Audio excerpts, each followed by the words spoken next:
Officially, I predicted that the Philadelphia Eagles would go 3-14 last year. Yes, I feel the shame. Feel free to dislike this video right away. Give me massive, all kinds of hate. I'm ready for it. I understand. I put myself in a position to get criticized there. There were so many things unknown, though, and kind of hanging in the balance that I tried to have an open mind. I did something very, I think, unique and different for my predictions for the Eagles because I broke my normal formula. Usually I have a video that I put out on YouTube titled, like, the Eagles will go 3-14 or whatever. I said the Eagles will go blank, whatever their record prediction is. And what I did with the Eagles was totally different. Last year, I broke my formula. I put out a topic I called it How the Eagles Can Win More Than 3 Games Next Year.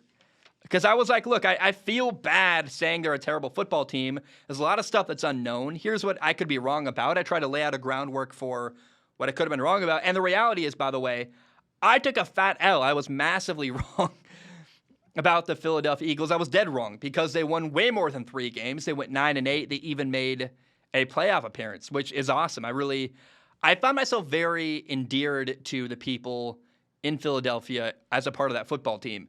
One huge thing that went well for Philadelphia was that their rookie head coach, Nick Sirianni, did a fantastic job. I thought his introductory press conference was pretty rough. It was not a great introduction to him as a head coach, but I tried very intentionally to not let that cloud my judgment of him going into 2021.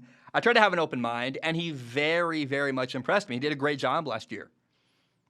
And I thought he did a particularly good job with building an offense around Eagles quarterback Jalen Hurts. Jalen is not perfect. I think he's still growing as a passer. He does get better every year I watch him.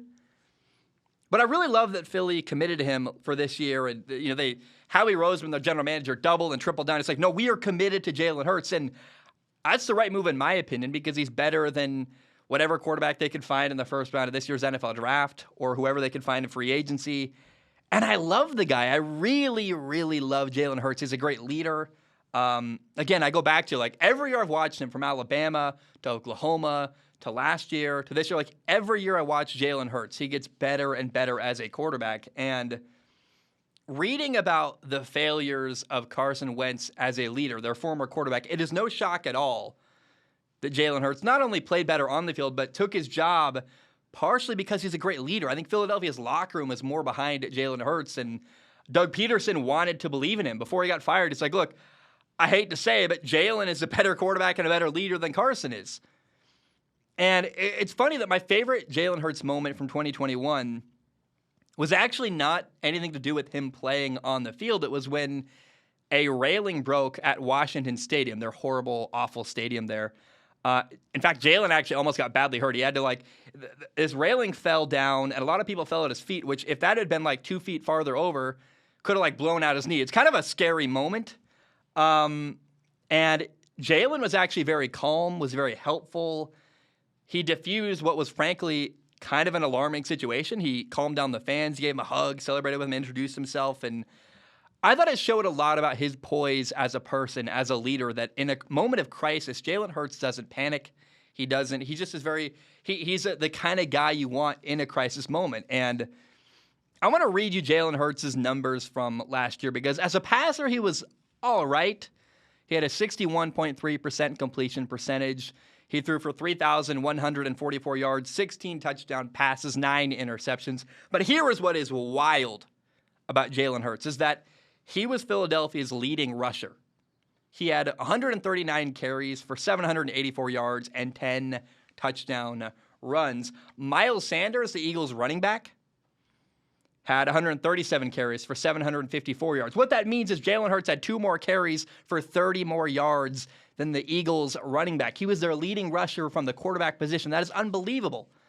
And I think what that is a testament to Eagles head coach Nick Sirianni building an offense to get the most out of Jalen Hurts. How can we use the skill set of Jalen Hurts to win football games and put him in a position to do well?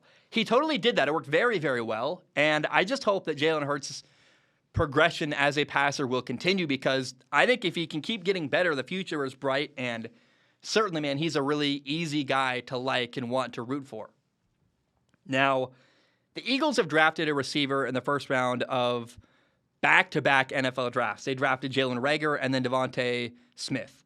One is great, and unfortunately, one is not. Rookie receiver Devontae Smith led Philadelphia. He was their leading receiver with 64 catches for 916 yards and 5 touchdown catches. Now, 2020 first-round pick Jalen Reagor was not impressive. He had 33 catches for 299 yards and 2 touchdowns.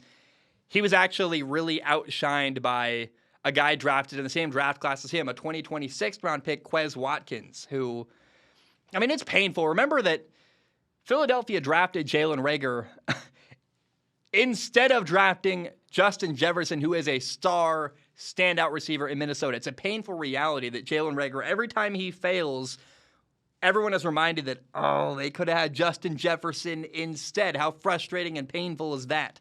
In fact, they're talking about how Philadelphia should draft another receiver this year. That'd be 3 years in a row drafting a receiver in the first round, partially because Jalen Reagor just hasn't been good enough and hasn't got it done. By the way, Dallas Goedert, their tight end, had a great year as well. He was their second leading receiver. He had 56 catches for 830 yards and 4 touchdowns. Philadelphia surprised me in so many ways last year. Their left tackle, Jordan Mailata, became a starter before the season started, got a massive contract. I love him. He's a great, his interviews. Jordan Mailata is such an easy-to-like guy. Philly's defense did some really good stuff. They were actually a top 10 defense, which I didn't really expect. Some of their free agent signings did really well in their secondary. Philadelphia even mostly only lost to good football teams. You know, they lost a total of 9 games last year, including their playoff loss to Tampa. Here are the 7 good teams that Philadelphia lost to. Kansas City, they lost to the Cowboys twice. They lost to Tampa twice. They lost to the 49ers and the Chargers. That's 7 losses to good teams. Those are like kind of honorable losses for a team, the Philadelphia Eagles, who I thought wasn't as good as any of those teams. Like, they really, I thought, beat everyone they should have. They lost to teams that I can understand them losing to, and I was very pleasantly surprised with the Eagles during the 2021 season. They got a lot of people in that building that I find myself rooting for, and, you know, Jalen Hurts, Nick Sirianni, Devontae Smith is awesome. I love his attitude, his work ethic. Jordan Mailata, Darius Slay, like, I would love to see Philadelphia build off what they did last year and get even better in 2022. Maybe win their division. That'd be really, really cool. I hope it's the beginning of something because I am rooting for them. They won me over. And I am very happy I was completely wrong about the Philadelphia Eagles in 2021.